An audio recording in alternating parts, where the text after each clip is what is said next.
¿Qué onda? ¿Qué es la reunión de Terians? Soy una cabra. Así es, somos el club de los chicos con palo. Todos los días nos juntamos a ver quién tiene el palo más grande. Vestida de zorra. Por eso soy una Terian y me identifico como una zorra. Ojalá si fueran los humanos. ¿Peludos? Porque mi tía Georgina...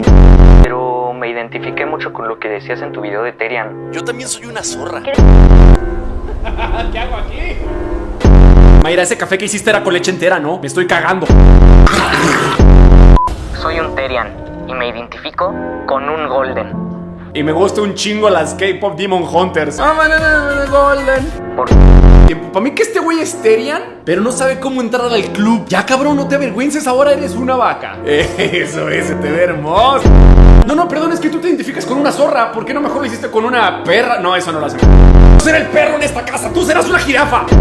A menos a que la psicóloga... ¡Ah!